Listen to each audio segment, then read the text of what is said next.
Copyright in these lectures is either owned by the ANU or a third party who has licensed the ANU to use it. Students may use the recording for personal study only. No lecture may be communicated online, copied or shared without the prior permission of the ANU.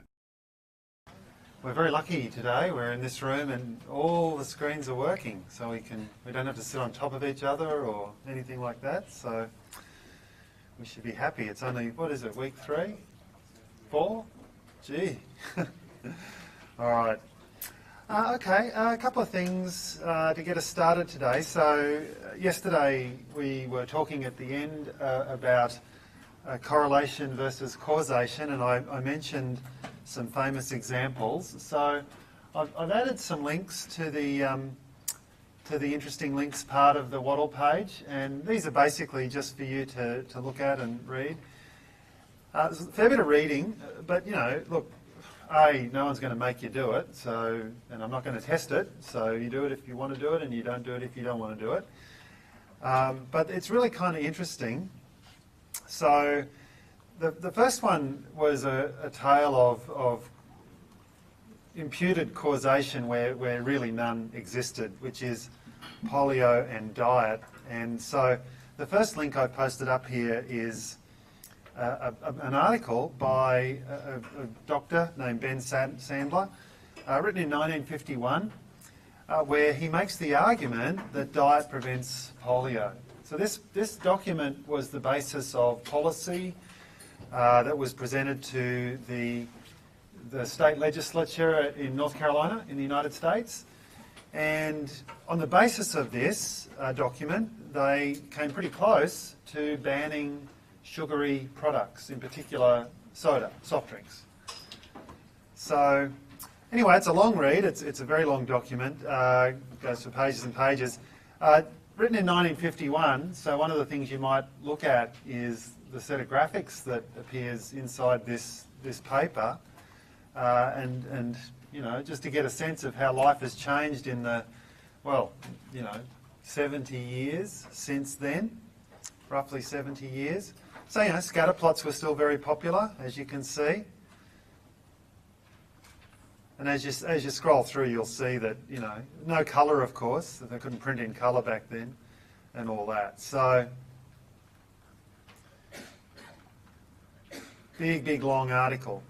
And look, this was state-of-the-art science at the time, okay?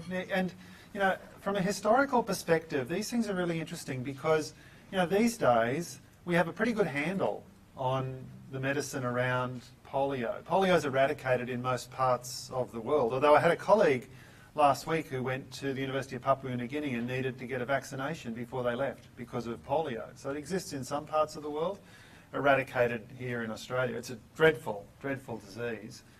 A lot of kids got it in the mid-1900s and ended up in iron lungs and really nasty disease. So its eradication's been really important. The drive to eradicate disease is something that medicine works on constantly, and every year there are new diseases and we worry about various things.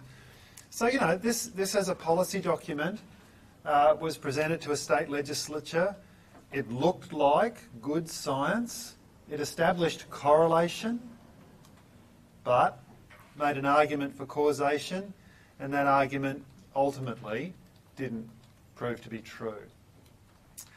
So worth having a look at, and just to see how science gets things wrong sometimes, but that doesn't make the science bad necessarily, and that's an interesting thing to think about.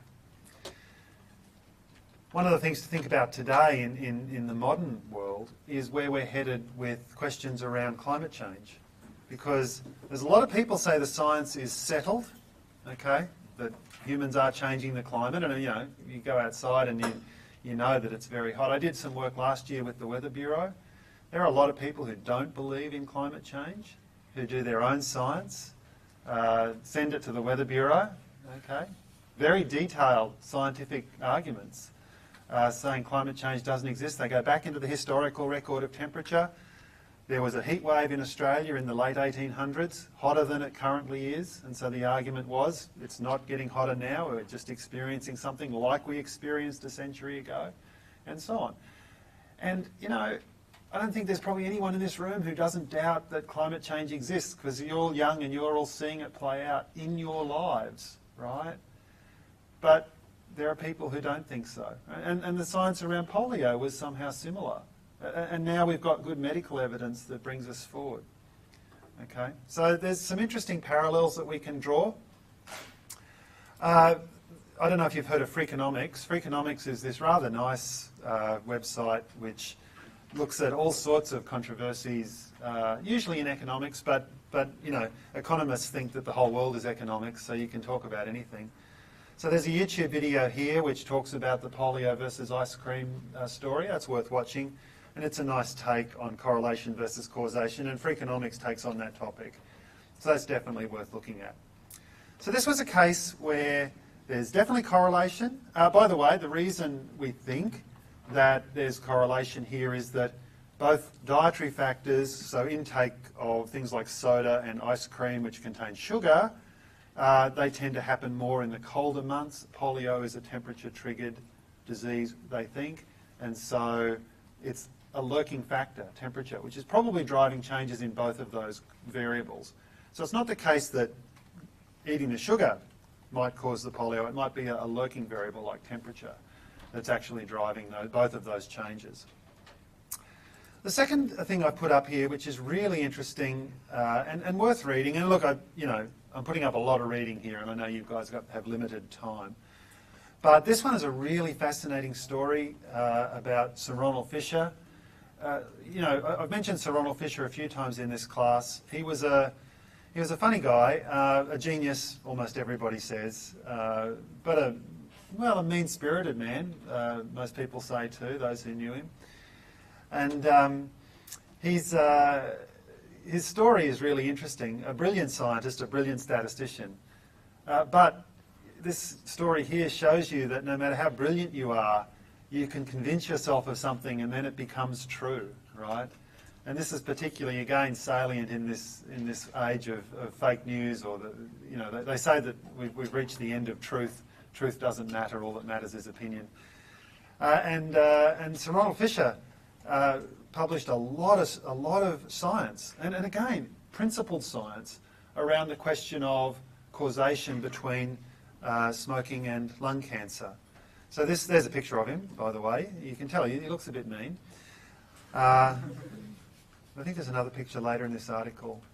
Maybe it's not in this article, of him smoking. But anyway, it's a really fascinating story and well worth reading. And again, you read things to learn. You don't read things so you can pass tests. So I encourage you to read it, but I can't make you. But that's worth reading. And lastly, there's a paper here around the question of cigarette smoking and lung cancer. And this is basically the story of what we think is now settled science. We do believe that cigarette smoking does cause lung cancer, and there's good science in behind that. And all of this serves to remind us that, science, we all think of science as this inexorable march of truth. And that just isn't true. Science is pursuing truth, yes, but sometimes it doesn't catch the truth. Sometimes it catches things that are actually wrong, and we think they're true for a very long time, and then there's a discovery which shows them not to be true. Science is the grand human stumble. We're stumbling forward ceaselessly, okay, trying to find out what's true. Most of the time we find out truths. Some of the time we walk down blind alleys, and we walk all the way down blind alleys, okay? Then we discover they're wrong, and we move back. It's the only way you find out, right, what's going on. The role that statistics plays in science is a really fascinating one. Statistics is in some ways the servant of science, because science is mostly about using data to discover truth, and statistics is all about understanding data. Okay? So we're the servant of science in that respect. There's another sense in which statistics is the guardian of science, the preventer of moving down wrong paths, if at all possible. But we can't prevent every problem. And so you've probably heard the expression liars, damn liars, statisticians. This notion that you can use the data to say anything you want. And to some extent that has a basis in fact. You know, people can use statistics badly. In fact, there's a wonderful book, again it was published in 1950 by Darrell Huff, and it's really all about how to use and misuse statistics. And again, it's a wonderful book worth reading. So anyway, I commend these articles to you. They are, again, there's nothing to do with GDA, right? But I want you to, as part of this course, celebrate the diversity that statistics brings and the questions that statistics can have an impact on, right? Because in the end, we're going to learn a lot about graphics in this course, but if you get excited about the way statistics can enrich your ability to find out the truth, then you'll actually be a much better person down the track, and that's the goal for us. So these articles are there. Have a read of them if you want. Ignore them if you want. That's cool too. And see what you think. Okay, so that's today's fun. All right, back to the rats. All right, so yesterday we were talking about the data set, which is the hormone level for these rats and the blood loss, and we were trying to characterise this distribution here. Okay? Now, look, we're going to take again a bit of a journey here. The interim parts of the journey are not methods that I expect you to learn or use, but we're going to cover them fairly quickly. The R code is there if you want to look at it, but you don't have to, all right? When there's stuff that's useful that I think you do need to know, I will tell you, okay? So for the moment, we're just going to go on a bit of a journey. So there's the data, and we're seeking to characterise this distribution. Now yesterday, we kind of got a bit stuck because we don't know what shape this thing is, right? And so my encouragement was to use your fingers in the air to draw what the shape is, and that's pretty good, right? Because your fingers will, generally speaking, follow the middle of the data. And so it'll start off, you know, low and pretty flat, and then as the curve sort of starts to move up, your finger will move up and it'll track the middle of the data.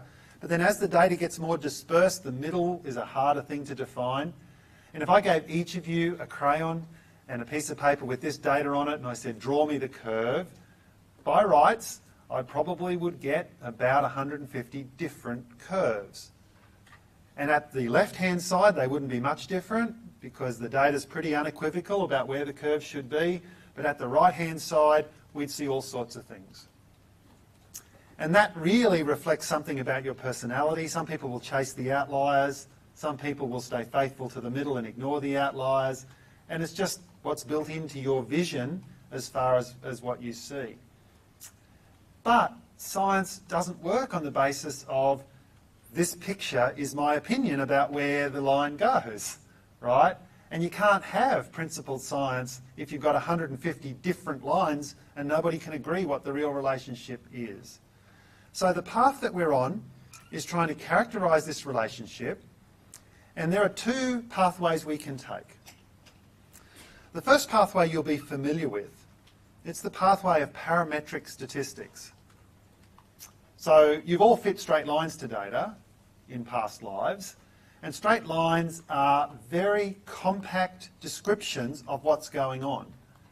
Because when I have a straight line that describes data, I need to know precisely two numbers, the intercept and the slope, and I know everything, and that's it. So I've got 92 rats here. They've each got a data point. It's not a straight line, so that's a problem for the minute. But if I were able to fit a straight line to this, I would replace that 92 pieces of information with just two.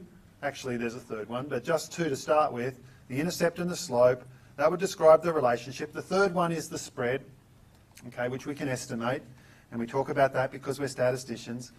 But that's really very compacting of information, right? 92 data points, lots of information, down to three numbers, intercept, slope and spread, and I think I understand it. I can't do that yet because I don't have a straight line. It doesn't look like a straight line, okay? But, you know, if I fit a quadratic, what would the cost be in a parametric sense? Well, a straight line has two numbers I need, intercept and slope. A quadratic only has three, intercept, slope of x and slope of x squared, okay? And so it's still a very compact description of data, and I could use it. If I had an exponential curve, well, the formula for an exponential curve is a times e to the bx, okay? Again, two numbers drive the whole thing, the amplitude and the rate, okay? And again, that's a parametric description of data.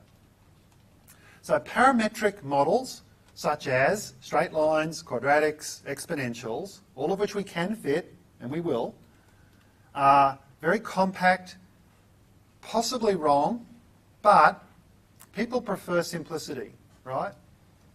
So if this was a straight line, and I'll show you in a minute how to turn it into a straight line, it's dead easy. If it was a straight line, most people would be pretty happy if we just moved straight to fitting that straight line and using that as a model. So let me show you, for example, what happens if I plot x versus log y. That looks pretty straight suddenly, okay? And I'd be pretty happy to fit a straight line to that. So that's where we're headed. Now we're going to go on a journey to get there. So that's parametric statistics, okay? And we're all pretty familiar with how that's going to work. We're going to have a model, we're going to fit that model using least squares, and we'll talk about least squares soon too.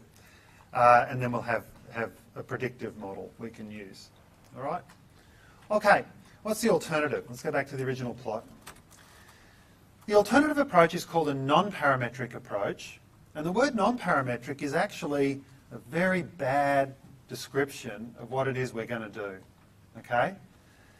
Now, the best idea I can give you about how non-parametric is going to work is it's kind of what you do with your finger when you trace out for me what the curve's going to do.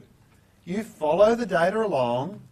When the data rises, your finger rises, and so on, okay? And if this took a downward turn, your finger would follow the data back down as well, right? So non-parametric is basically you put your finger at any x where you think the middle of the data is, and then you move it along as x moves, and you adjust where your finger goes depending on the height of the data points around that value of x, okay? And so you do something like that. Now if you think about it, what we're doing is we're tracking for each point where your finger is along that x-axis, we're tracking what the y is. So for every x, you get a y, and that y happens to be the height of your finger off 0, okay? And it can do all sorts of things. It's not restricted to be a straight line, so it doesn't have to go up linearly. It can jump around like crazy. And so if you tried to think of this in a parametric context, for every x, you're going to give me a y. So this is like an infinitely parametric approach, right? Because if I say, what is the value of hormone when x is 6.5, you give me a y for that. It just happens to be where your finger is at that moment, okay? And so for every x, there's a new parameter, which is where your finger is, and that's the y. So non-parametric, badly named, because it's actually infinitely parametric, okay? We call it non-parametric because it's not parametric, so it's a bad name. All right, so we're going to take a bit of a journey to get towards a non-parametric estimator. So here's a simple approach that's pretty simple and based on the way we did histograms. So there's my original plot, okay? Now I'm going to run through, and again, don't worry about the R code. I just want to show you sort of proof of concept here.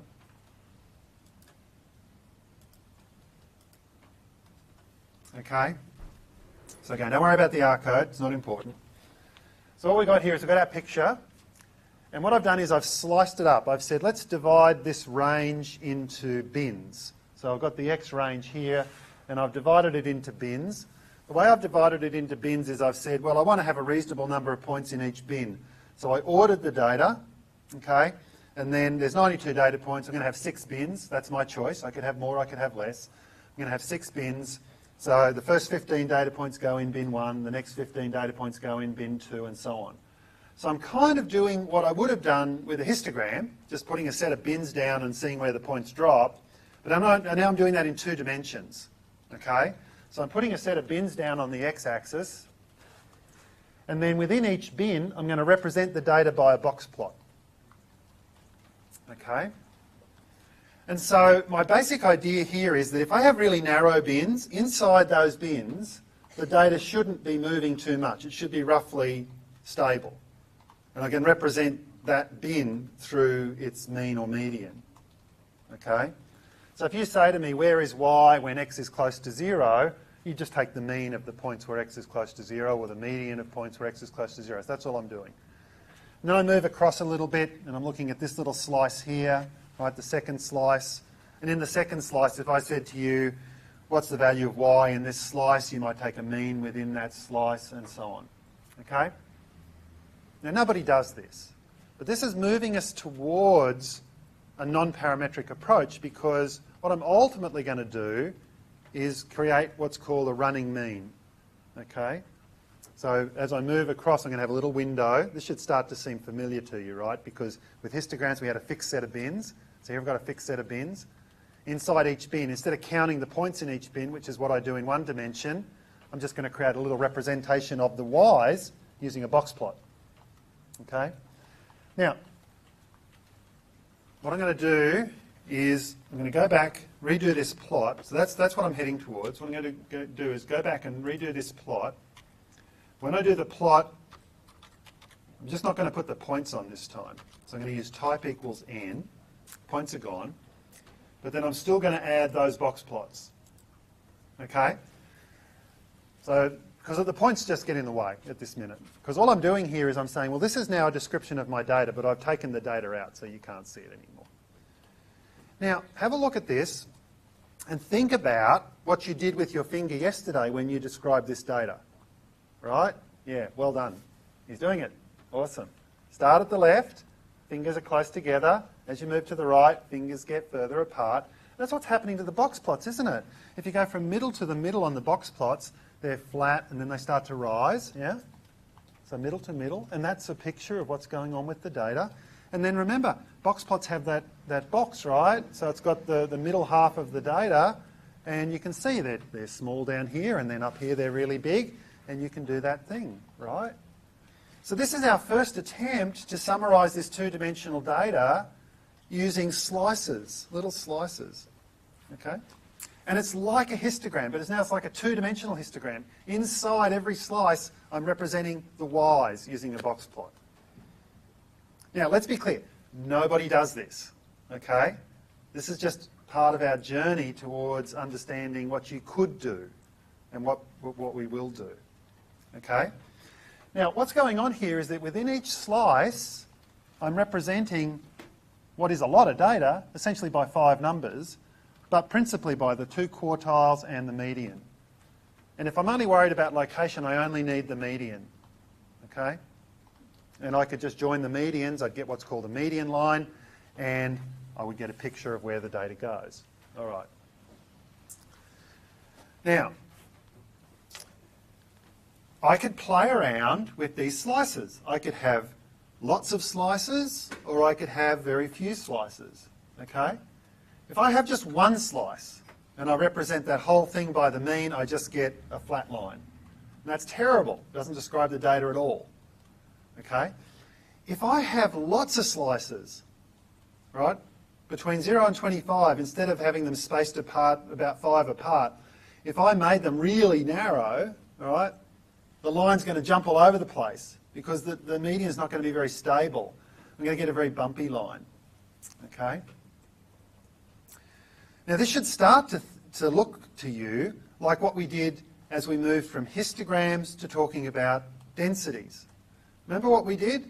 We had these bins for histograms and then we said, oh, let's turn the bins into little windows or kernels. Let's give the kernel a shape, right? Now let's drag that shape across. The shape's got a width. Okay, and when you're inside, in a histogram, all you did was you essentially did a weighted average of the number of points that were in the window, and the weights were equal to the value of the kernel. We can do the same thing now in 2 dimensions. What you do inside each window is not just count the points, weighted average, you actually look at the y's and do essentially a weighted average of the y's. Okay? So that thing's called a kernel smoothing. A kernel smoothing. So let's do that. There's a command in R that does it. Okay? So we're going to do it for the data on the original scale. So plot X and Y.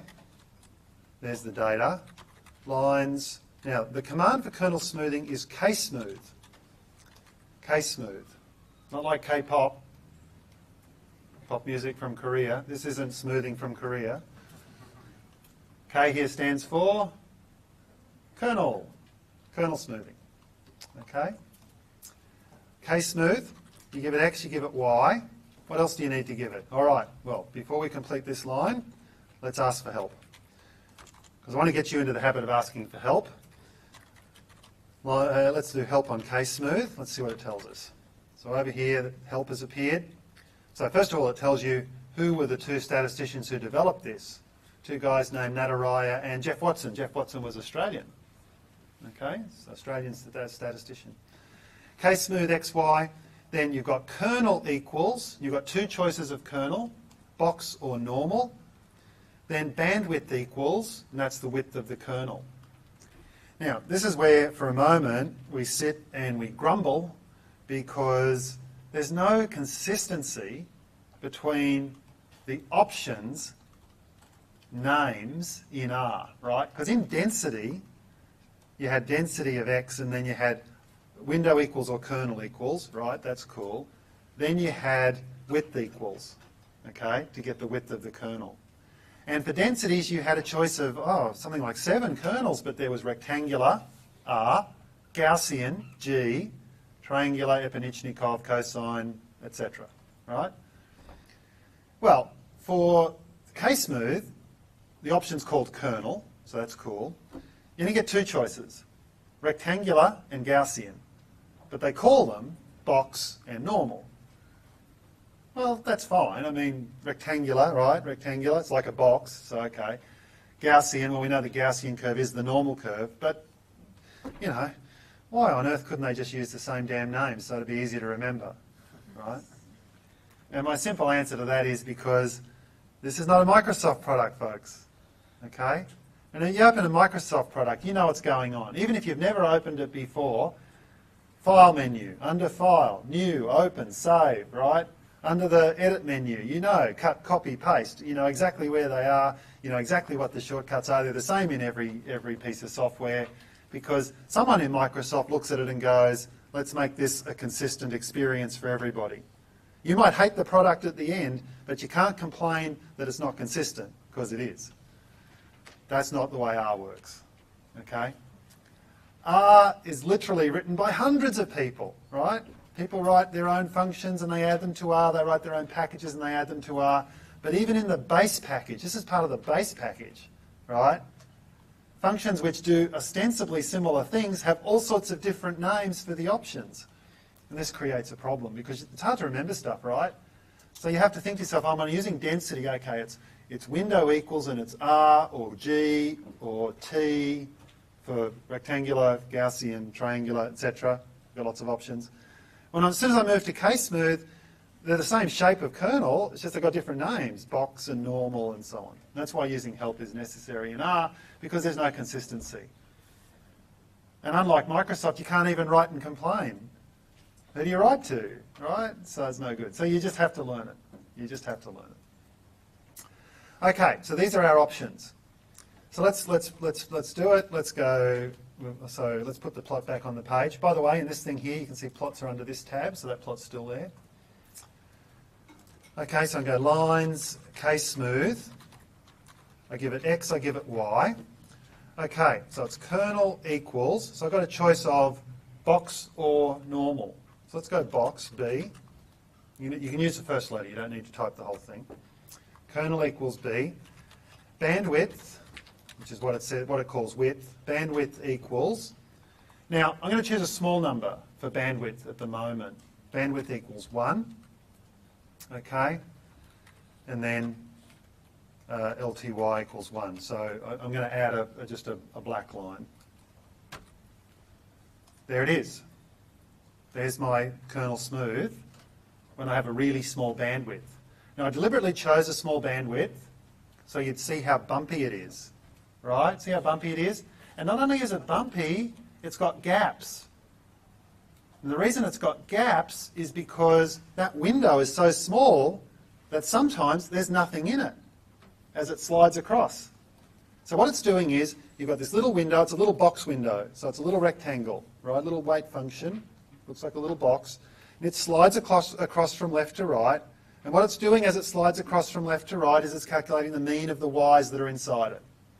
And then it's just joining the dots as it moves across. That's all it's doing. And as it moves across, sometimes, because there's a bit of sparsity in the data, there's not much in the window. And you can kind of tell that because you can imagine this little box window starting here on the left and moving across. Right, the data here is kind of dense in the x direction, but here there's a bit of gap, see? And the box actually fits entirely inside it, and so it's trying to average nothing. You can't average nothing, right? So it's got a gap, gap. Look here, there's not a gap, there's just one point in the box. See how the line goes straight through it? It has to, because it's averaging what's inside the box. That's all that's inside the box, and so on, okay? So that's a box kernel. And it looks jerky, right, because it's just a straight average. All right, let's redo, but now let's up that bandwidth. Let's make bandwidth 5, okay? And it's getting better. It's getting better. It's smoother. Still not great, but it's smoother. And again, sparsity in the x direction is causing us a trouble because basically you can see what's happening. The box is moving across. It's slightly wider. Suddenly, a whole bunch of points up here enter the box, and they drag the average up, right? And so this line is sort of meandering along here, responding to these points. And then all of a sudden, these ones up here enter the box and straight up. Okay? Straight up. And then once those points are in the box, they take a little while to leave, and so it flattens out again. So it's not great. All right, let's do again with even bigger bandwidth. Let's go bandwidth is 10. And that's sort of the best you're going to do with a box kernel. Okay? So it's jerky, and that's because it's a box kernel. So box kernels have hard edges. So points enter and leave abruptly. Okay? And that's about as smooth as you're going to get with a box kernel. Now, one thing that's always important to wonder about is how do you choose the bandwidth? And again, there's no rule that's going to work every time. But what I usually do is I take the range of x's, okay, which is here 25, 0 to 25, and I divide it by 3, just to get a rough cut, okay? Just to get a rough cut. So 25 divided by 3 is 8 1/3, so I use 10, okay? I use 10.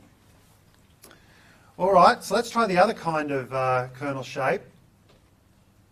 So plot x, y, k-smooth. So instead of kernel equals b, which is box, I'm going to use kernel equals n, which is normal. Again, if I choose a small bandwidth, I deserve what I get. It's going to look pretty jerky, but not as jerky as the box. Okay. No gaps. The reason there's no gaps is that the support of a normal distribution is infinite. So you always get a weight, right? A box kernel, the weights are 1 when you're inside the box and they are 0 when you're outside the box, right? For a normal curve, they rise to a peak at the middle of the curve, but they never go away completely. So the thing never actually has a gap. But you can see it's, you know, there's a roller coaster. And you can see when the box is narrow, it goes through this point and more or less through this point because it has to. They're the only points in the window. And you've sort of got smoother behaviour around here. And as I increase the bandwidth, you'll see, I'm just going to add another one here, 5 on the same plot. Just make it a different colour.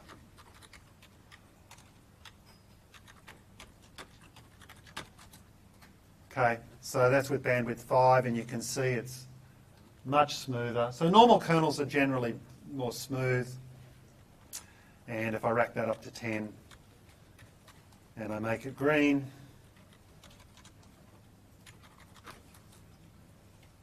you can see I'm getting a pretty good model for what's going on with this data, okay? And if I'd said to you, use your finger and show me where the data goes, that green line isn't terrible.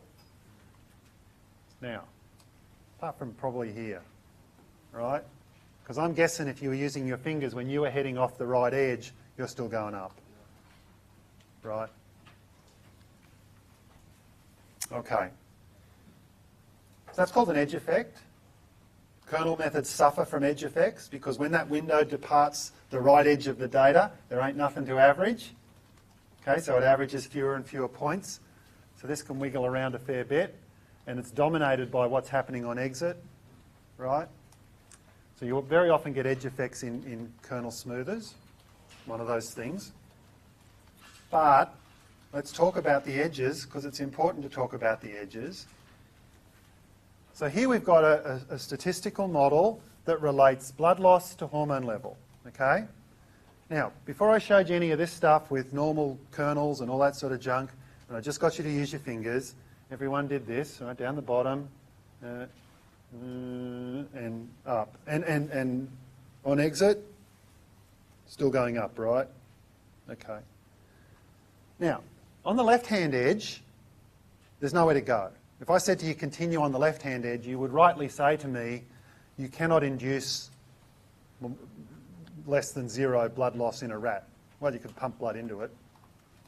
No, too horrible to consider, right? So you know, no one tries to go off this edge because it doesn't make physical sense, right? Truthfully, neither does this. How much blood does a rat have, right? I mean, if you extrapolate this out to 50, I mean, that's one big rat. And I'm guessing that's just not going to work, right? Okay, so what you do off the edge, even if you think it's continuing to go up, probably doesn't make a whole lot of sense anyway, right? So that's point number one. If we were fitting straight lines or exponentials, it would keep going up. The model would keep going up. But you know what happens when you get off the edge of your data? No, you don't know what happens when you go off the edge of your data, is the answer, right? So the way to think about data is, it's like you've got a camera, right, which for everybody these days is a phone, and you're at an event, so you've got your phone and you're putting it on something you want to take a photo of, right? Now, immediately to the left or to the right of where you're taking the photo, there could be someone naked. Could be, right? But you won't know that if all you're looking at is through the viewfinder, okay? So, the data you have is the entire world. It's all it can tell you.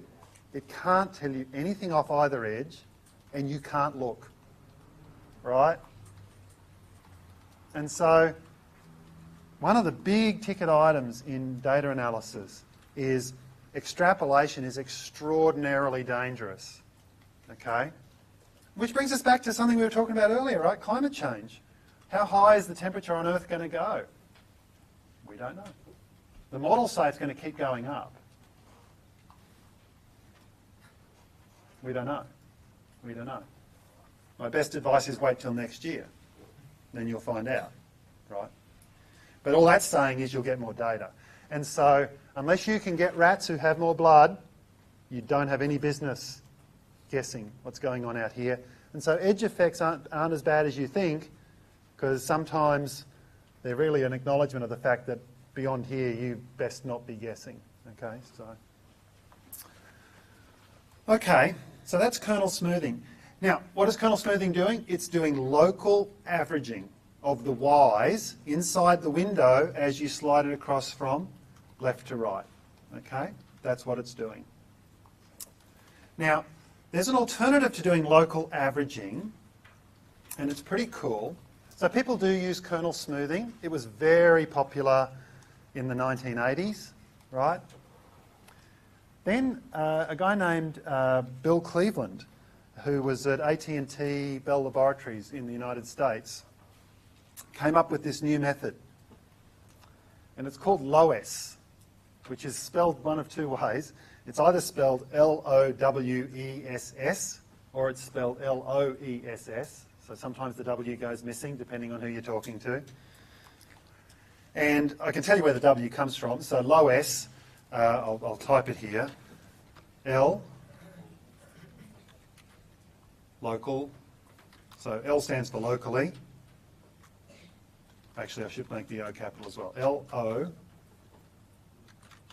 I'll put the rest in brackets. Locally. And the W is for weighted.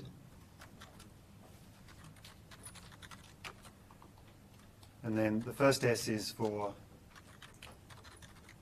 scatter plot, and the second S is for smoothing. Now, if I hit return now, R is going to give me a hella error because it won't have any idea why I've just typed that. So, but that's what LOS stands for, locally weighted scatter plot smoothing. Okay?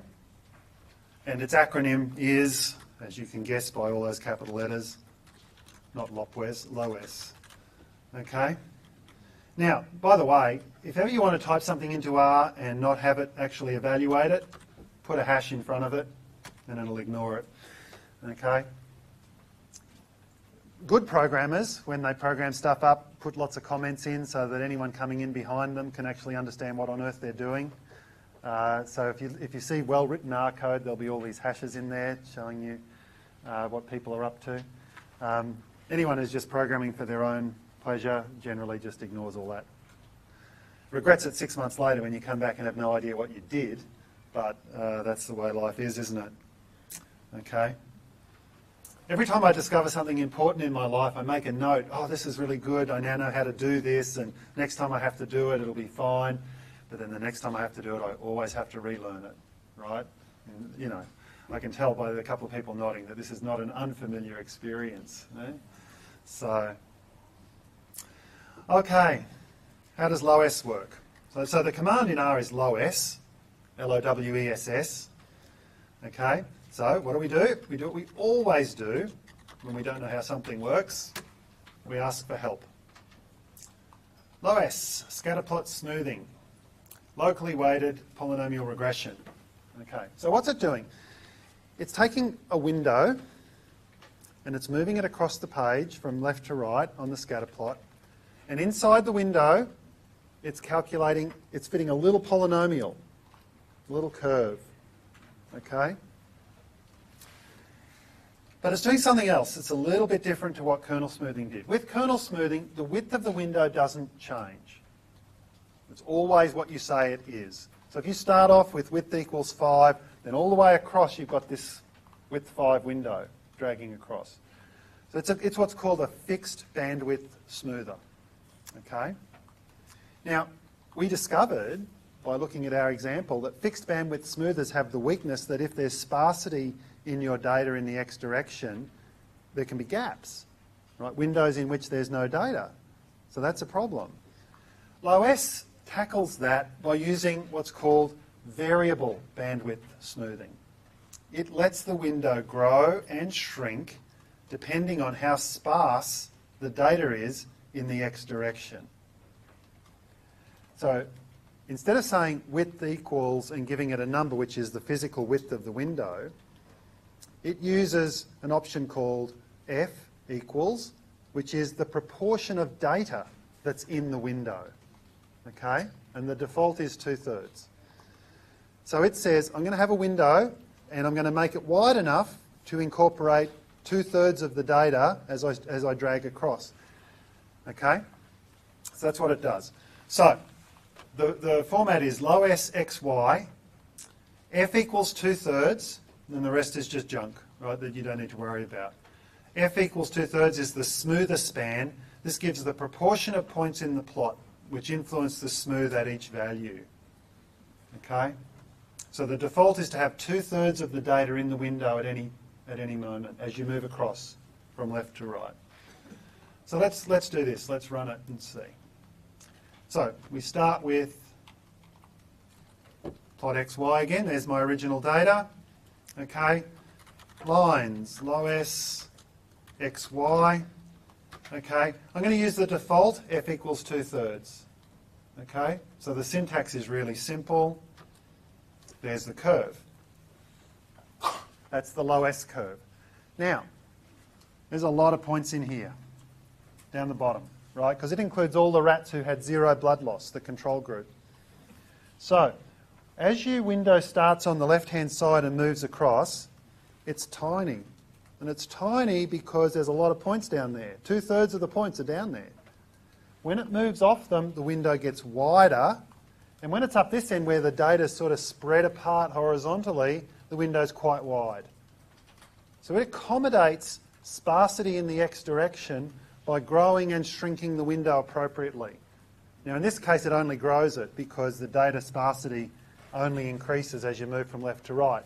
But it's really easy to construct a data set which is dense in different spots and sparse in other spots. LOS just works it all out. It just says, right, 2/3 in the window at any moment and so on. Now you can force it to be jumpy by using a much smaller proportion, right? So I can do the plot lines LOS x, y, but if I go f equals 0.01, so in other words I only want 1% of the data in the window at any moment, I get exactly what I deserve. Join the dots. Okay? Because at any moment there's basically only 1 point in the window. Okay? Why did I choose 0.01? There are 92 rats. Okay? 1 in 100, so it's basically allocating 1 point to each window. Okay? If I raise that slowly, 0.1, it gets a bit smoother. I'm just laying these on top of one another so you can see. 0.3, it's pretty smooth by then. Now let's go nuts. 0.99. You can see we're starting to lose features, right? It rises more steeply, more quickly, because when I put f equals 0.99, these later points here are in the window right from the get-go. So the average is rising, right? Now, this is a piece of code for which the default seems to really work. F equals 2/3. I almost never have to mess with that proportion when I use LOS in real life, ever. That doesn't mean it will always work, because you can work to defeat it, right? By having data that's got ridiculous features, but generally speaking, that'll work pretty well. So, LOS. So there's the default. It's pretty good. Okay, I'm just going to put the default on, and I'm just going to put that one on which has very, very high F, but I'll make it red.